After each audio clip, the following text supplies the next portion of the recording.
오늘 본문 빌립보서 4장에 있는 말씀은 우리들이 너무나도 사랑하고 암송하고 있는 4장 13절에 있는 본문의 내용입니다. 빌립보서 4장 13절은 어떠한 내용입니까? 내게 능력 주시는 자 안에서 내가 모든 것을 할 수 있느니라. 아멘. 얼마나 우리에게 힘을 주는 말씀입니까? 내가 모든 것을 할 수 있다. 2024년도 터치전도 대행진 우리 구호 외치지 않습니까? 어떻게 외칩니까? 할 수 있다, 하면 된다, 해보자, 할렐루야. 우리 할렐루야 장로님도 계시는데 할 수 있다. 이게 우리 그리스도인들에게는 힘을 북돋아주는 하나님의 말씀입니다. 그래서 우리 그리스도인들은 이 빌립보서 4장 13절을 마음에 새기고 항상 힘을 내고 또 세상을 이기고 있습니다. 근데 이렇게 우리 그리스도인들이 이 말씀을 사랑하다 보니까 예수님을 알지 못하는 자들도 내가 모든 것을 할 수 있다. 이 구절에 그들의 마음이 꽂혀가지고 그냥 인용한다라는 겁니다. 근데 여러분, 여기서 내가 모든 것을 할 수 있다라는 이 표현은 그 앞에 있는 내게 능력 주시는 자 안에서 라는 것이 중요하다라는 겁니다. 내게 능력 주시는 자 아니라는 예수 그리스도 안에서라는 것이 빠지게 되면 이것은 세상적인 생각과 동일할 수밖에 없습니다. 하지만 성경은 그게 아니라 우리가 주님 안에 있을 때 우리가 모든 것을 할 수 있다. 주님이 함께 하시면 우리가 세상을 이기게 된다. 우리에게 힘을 주시는 말씀인 줄 믿습니다. 오늘도 이 말씀을 붙잡고 험한 세상 이겨야 될 줄 믿습니다. 이런 과정 속에서 빌립보서 4장 10절부터를 보게 되면 사실은 사도 바울이 이렇게 선언을 하게 된 이 배경의 내용이 나오게 된다라는 것입니다. 그것은 사도 바울이 빌립보 교회 성도들의 도움을 받게 되어서 마음의 큰 부담감 속에 나오는 선언이라는 겁니다. 그래서 그렇게 고백하는 바울을 보며 우리는 마음의 감동을 받게 되는 것입니다. 여러분, 감동이라는 것이 무엇입니까? 감동은 마음과 마음이 통할 때 생기는 것이 감동이라는 겁니다. 사람의 마음을 알아줄 때 감동을 받는 것 아닙니까? 예를 들면 예수님께서 온 인류를 구원하기 위하여 이 세상에 오셨고 십자가의 고난을 당하셨습니다. 그런데 예수님이 이 땅에 오셨을 때 주님을 따르는 12 제자들조차도 예수님을 십자가에 돌아가시는 예수님이 아니라 이 땅의 왕으로 오시는 능력의 주님으로만 생각했던 겁니다. 3년 동안 하나님의 말씀을 증거하며 예수님께서 제자들에게 알려줍니다. 내가 예루살렘에 들어가면 죽음을 당할 것이다. 하지만 제자들은 그 예수님의 말씀을 마음에 새기지 않습니다. 더 나아가서 이제 예수님께서 예루살렘에 입성하셔서 십자가에 달리기 전에 얘기하십니다. 성경을 보면 이틀이 지나면 유월절이라 인자가 십자가에 못 박히기 위하여 팔리리라. 제자들에게 직접 말씀해 주십니다. 이제 이틀 후면은 내가 십자가의 고난을 당할 수밖에 없다 알려줍니다. 그런데 죽음을 예고하는 예수님 마음이 얼마나 힘드시겠습니까? 하나님의 아들임에도 불구하고 우리가 아는 대로 겟세마네 동산에서 기도하실 때 이 잔이 내게서 지나가기를 기도하시지 않았습니까? 죽음을 앞둔 예수님 마음이 힘들었습니다.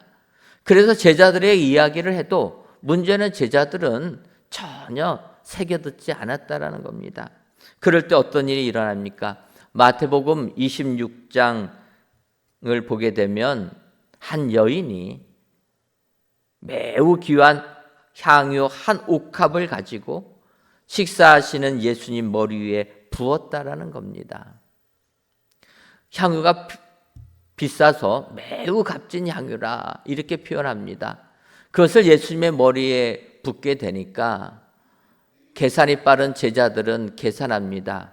이 향유를 세상에 갖다 팔면은 얼마나 돈을 많이 받을 것인데 그 돈 받아가지고 어려운 사람들 나눠주면은 더욱더 의미가 있는데 왜 이 여인은 값비싼 향유를 깨트려서 예수님의 머리에 부으며 허비하느냐? 제자들이 분노했다라는 겁니다. 이때 예수님께서 마태복음 26장 12절에 이 여자가 내 몸에 이 향유를 부은 것은 내 장례를 위하여 함이니라. 예수님께서는 제자들이 비난하는 그 여인을 향하여서 얘기합니다. 이 여인은 내 장례를 위하여 향유를 부었다. 제자들에게 아무리 내가 죽을 거라 예언을 해도 제자들은 알아듣지를 못했는데 이 여인만큼만은 예수님의 마음을 알아서 마지막 하나님의 아들이 이 세상을 떠나시는 그 십자가의 고난을 당하는 걸 알고 그 여인이 가장 귀하게 여겼던 옥합을 깨뜨려서 향유를 부었다라는 겁니다. 예수님은 이 여인의 마음을 받으셨다라는 겁니다. 그래서 이어지는 13절에 이렇게 얘기합니다. 내가 진실로 너희에게 이르노니 온 천하에 어디서든지 이 복음이 전파되는 곳에서는 이 여자가 행한 일도 말하여 그를 기억하리라 하시니라. 제자들은 예수님의 마음을 전혀 알아주지 못했습니다. 하지만 예수님의 마음을 아는 이 여인이 향유를 부을 때 예수님은 이 여인을 칭찬했다라는 겁니다. 그래서 복음이 전파되는 곳에서는 이 여인이 행한 일도 기억될 것이다. 여러분, 이것이 바로 감동적인 부분이라는 겁니다. 마음과 마음이 통했을 때 우리는 세상의 여러 가지 계산적인 것을 넘어서 우리의 마음이 움직인다라는 겁니다. 예수님은 이 여인을 기억하셨다라는 겁니다. 우리도 이 세상 살면서 이런 감동을 주고받는 사람 되기를 소원합니다. 터치전도 대행진이 시작하면서 7개 분과로 나눠져서 매주마다 책임지고 한 주일씩을 맡아서 예배도 인도하시고 특송도 하시고 새벽마다 나오시느라고 아주 고생이 많으십니다. 이번 주간에는 감동 터치 분과가 진행합니다. 특별히 감동 터치 분과가 일주일을 감당하실 때 정말로 예수님과 이 향유를 부인 여인처럼 마음과 마음이 통하는 온 성도님들 사이에 이러한 감동이 일어나는 축복이 임하시기를 주님의 이름으로 축원합니다. 이제 오늘 빌립보서 4장 10절을 보면 내가 주 안에서 크게 기뻐하면 너희가 나를 생각하던 것이 이제 다시 싹이 남이니 너희가 또한 이를 위하여 생각은 하였으나 기회가 없었느니라. 사도 바울이 이야기합니다. 10절 상반절을 보면 내가 주 안에서 크게 기뻐했다라는 겁니다. 사도 바울은 왜 기뻐했습니까? 빌립보 교회 성도들과 자기와의 이 사랑의 관계가 유지되는 것을 보면서 기뻐했다라는 겁니다. 따라서 오늘 이 시간 사도 바울이 크게 기뻐한 것이 무엇인가?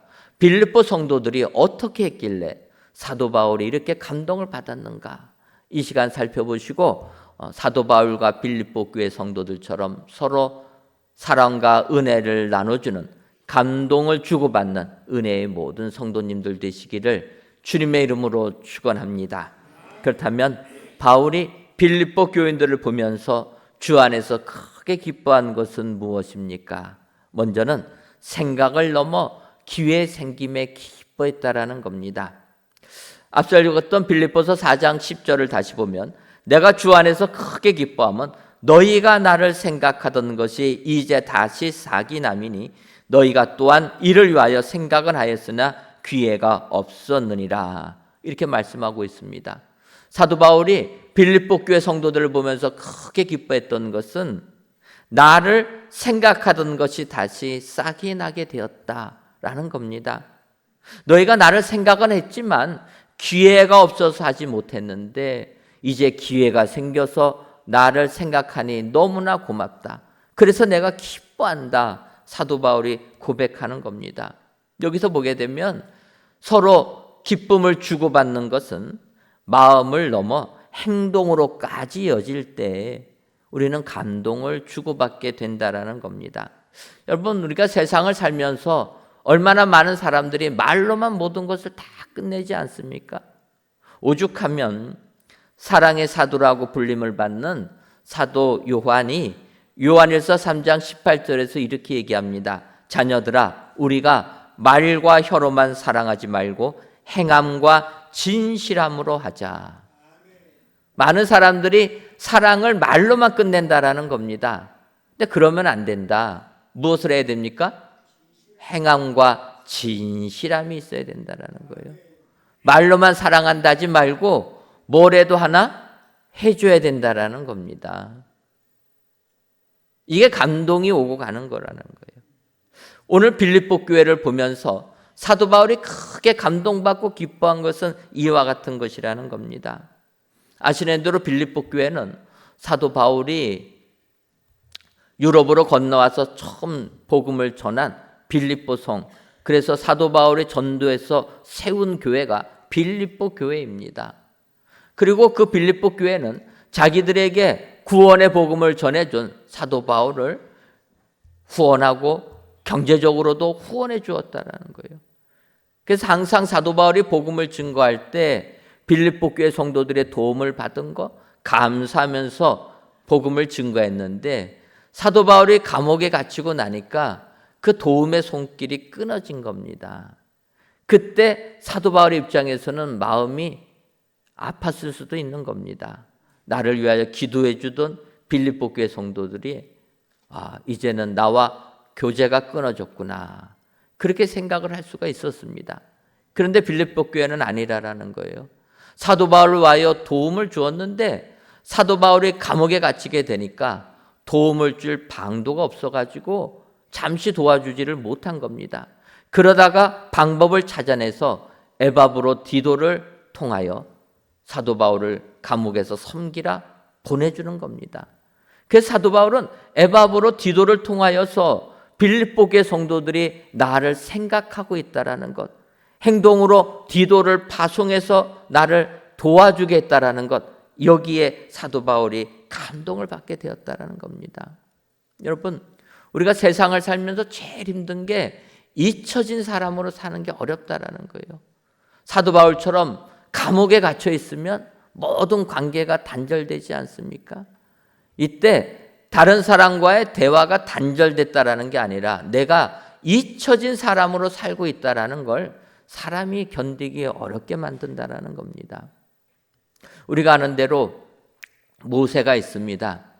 모세가 애굽에서 태어날 시기는 이스라엘 백성들이 번성하니까 애굽 왕 바로가 명을 내려서 이스라엘 백성 중에서 남자아이가 태어나면 나일강에 다 던져버려 죽게 해라, 이렇게 명을 내릴 때였습니다.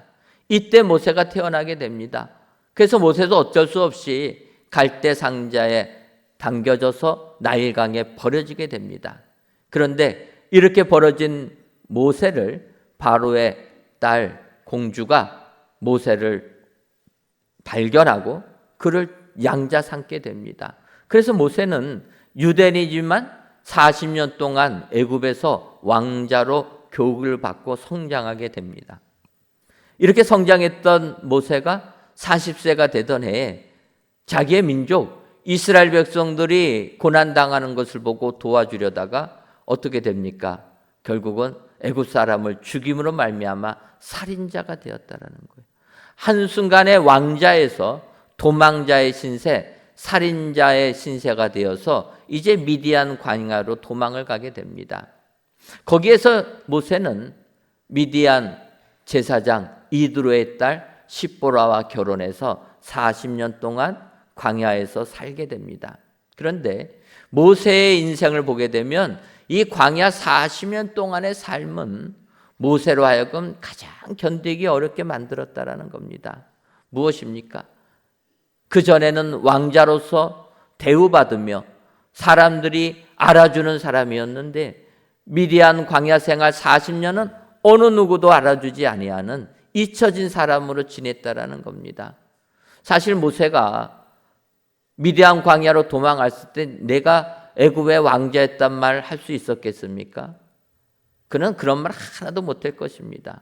그냥 거기서 아무런 힘도 없고 능력 없는 사람으로 40년을 살았다는 거예요. 그것을 알 수 있는 것은 우리가 아는 대로 이제 모세가 40년이 지난 후에 호렙산에서 하나님의 부름을 받지 않습니까?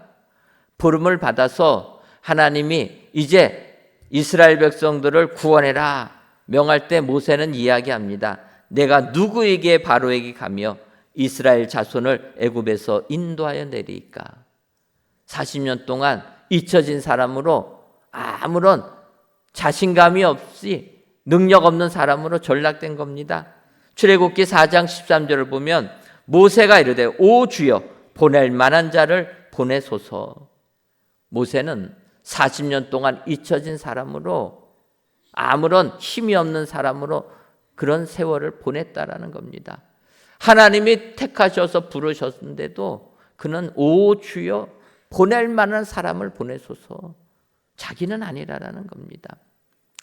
이렇게 못 가겠다고 하던 모세를 하나님이 보내십니다. 그래서 이제 모세는 이스라엘 백성을 구원하기 위해 애굽으로 돌아가는데 우리가 아는 대로 하나님께서 그를 죽이려고 했다라는 겁니다. 아니, 하나님께서 사명 주시고 애굽으로 보내는데 또 왜 가는 도중에 모세를 죽이려고 하십니까? 좀 이상하지 않습니까? 근데 그 구절에 그렇게 나오는 겁니다. 하나님의 명령 받고 애굽으로 돌아가는 모세를 하나님이 죽이려고 합니다.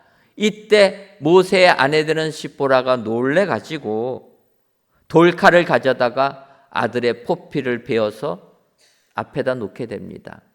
그래서 하나님께서 출애굽기 4장 26절을 보면 여호와께서 그를 놓아 주시니라. 그때 시보라가 피남편이라 함은 할례 때문이었더라. 이 부분을 보게 되면 사명받고 가는 모세가 그동안 미디안 40년의 생활을 어떻게 살았는가를 극명하게 알 수 있는 내용이라는 겁니다. 이스라엘 백성들은 아브라함이 하나님과 언약하면서 할례를 맺은 이후에 모든 남자아이들은 태어난 지 8일이 되게 되면 할례를 베풀었습니다. 이게 이스라엘 백성들의 전통인데 모세는 시보라와 결혼해서 두 아들을 낳았고 40년을 사는 동안에 할례를 베풀지 못했다라는 거예요.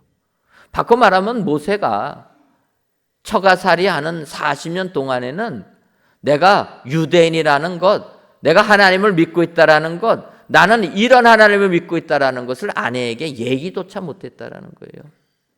여러분, 지금도 이 세상 살면서 믿지 아니하는 분들과 가정 이루어서 내가 교회 다녔다라는 것, 나는 예수 믿는 사람이라는 것 말도 못하고 사는 사람도 있지 않습니까?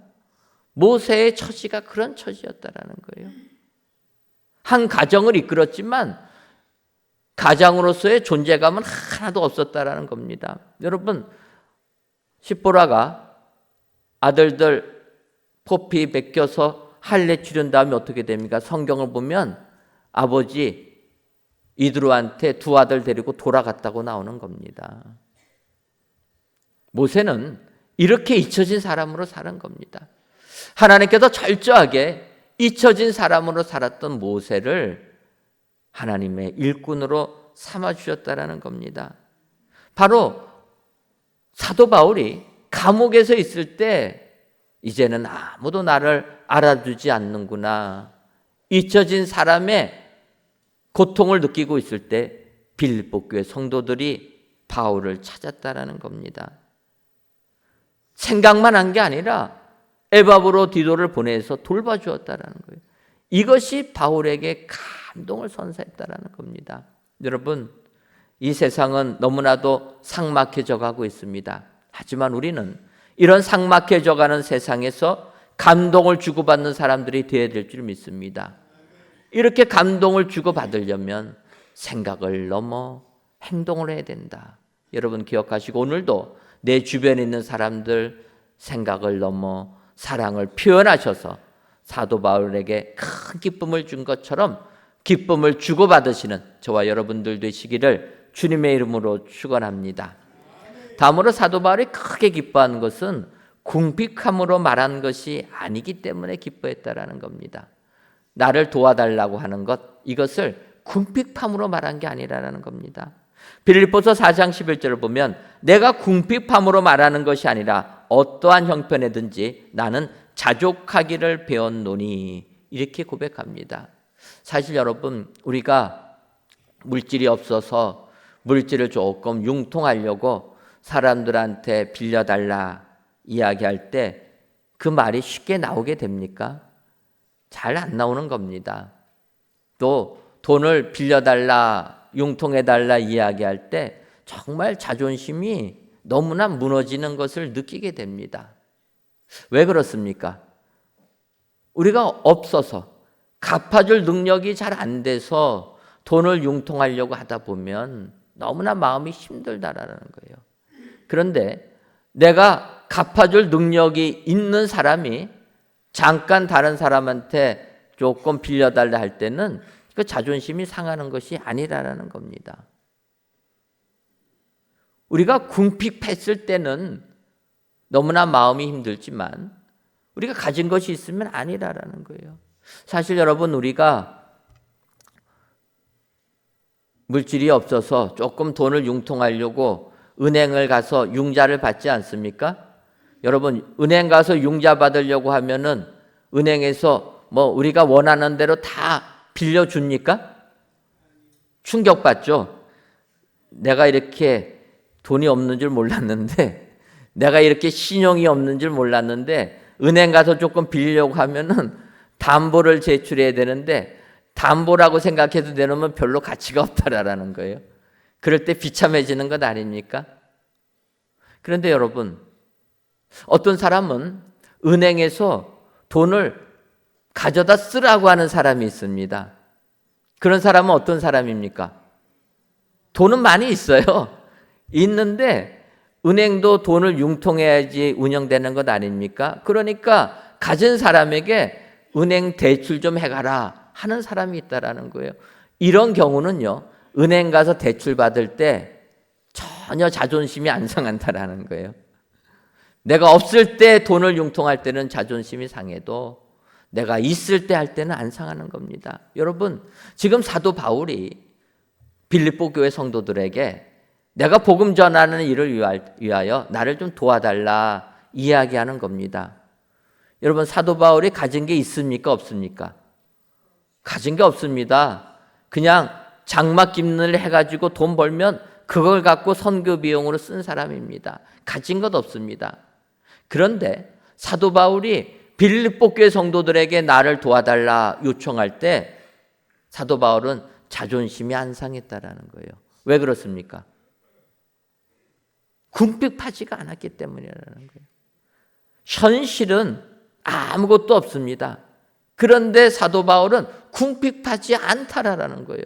왜 그렇습니까? 아까 시작했던 빌립보서 4장 13절 말씀이 있는 겁니다.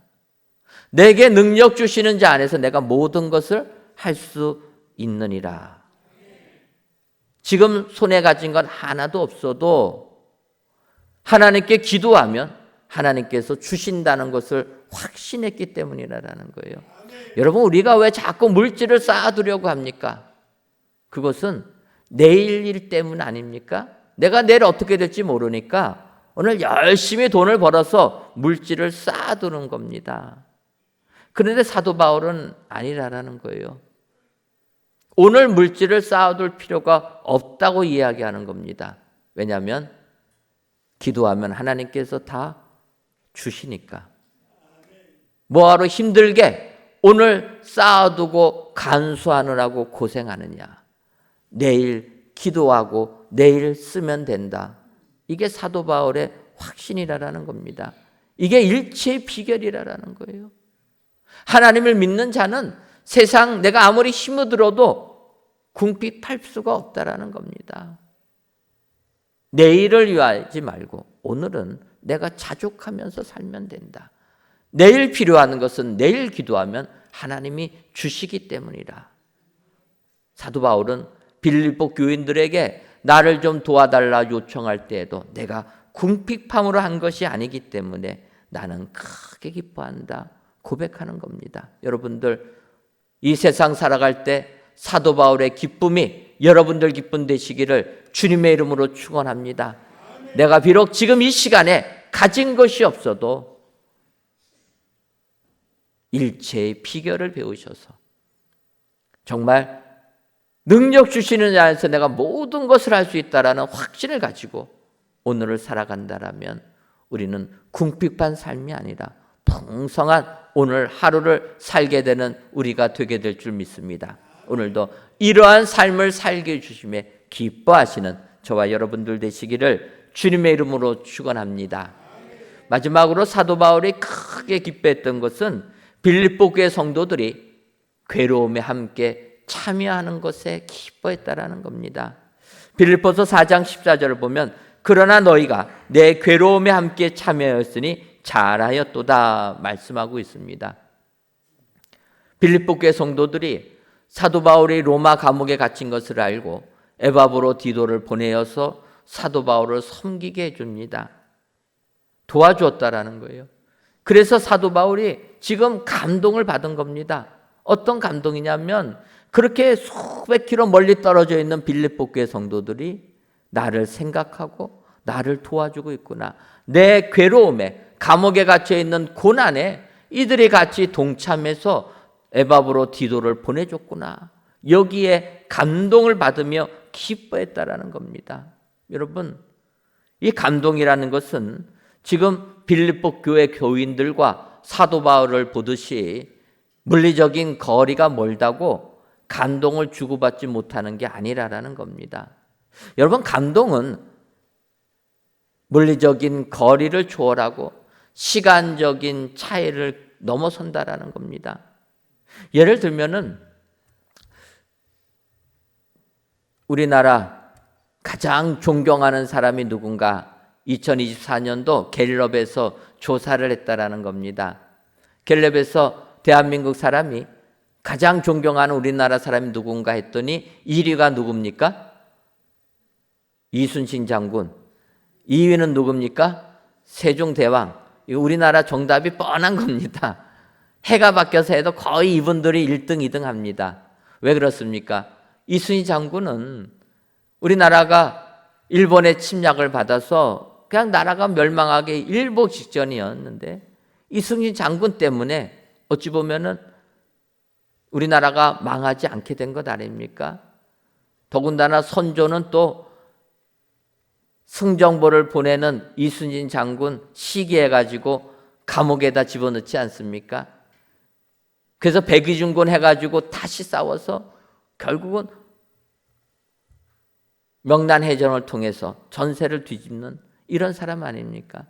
그러니까 국민들이 수백 년 앞선 이순신 장군을 지금도 존경하는 겁니다. 세종대왕은 왜 존경합니까? 우리나라에 한글을 만든 분 아닙니까? 저도 주일에 설교 준비한다고 이렇게 타이핑을 하다 보면은 세종대왕을 다시금 감사를 합니다. 왜냐하면 여러분 요즘 시대 타이핑으로 다 문서를 작성하는데 사실은 이 타이핑 서장에서 나오지 않았습니까?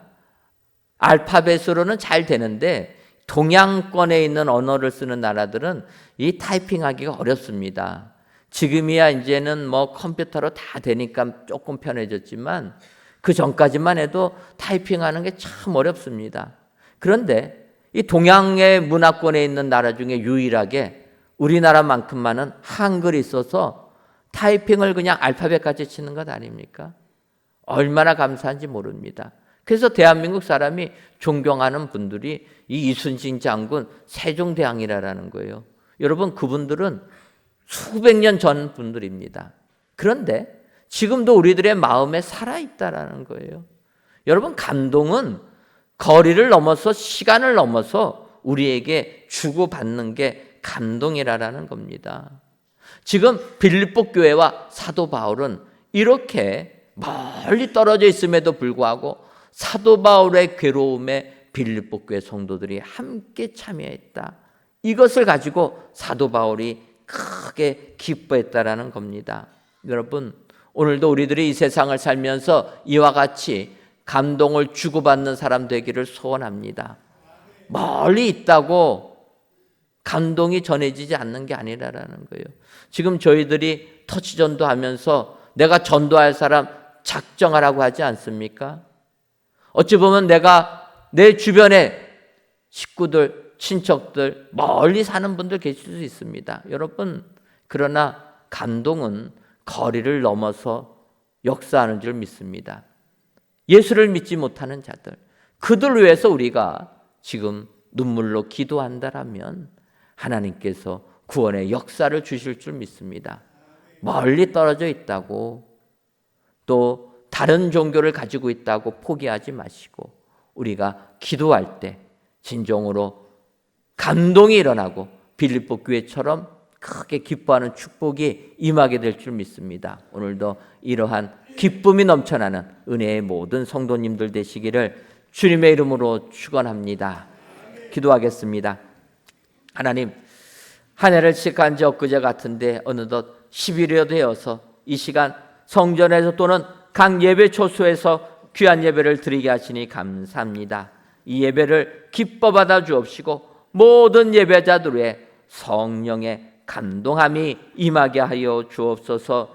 이 시간 주 안에서 크게 기뻐함은이라는 제목으로 말씀을 주셨사오니 우리들도 사도 바울과 빌립보의 성도들에게 임하였던 기쁨이 임하게 하여 주옵소서. 그들이 크게 기뻐할 수 있었던 것은 생각을 넘어 기회 생김에 궁핍함으로 말하는 것이 아니기에 괴로움에 함께 참여하였기에 기쁨이 넘쳤다 말씀하고 있사오니 오늘도 우리들의 삶 속에 이와 같은 감동과 감사가 넘쳐나는 귀한 삶 살게 하여 주옵소서. 예수님의 이름으로 기도하옵나이다. 아멘.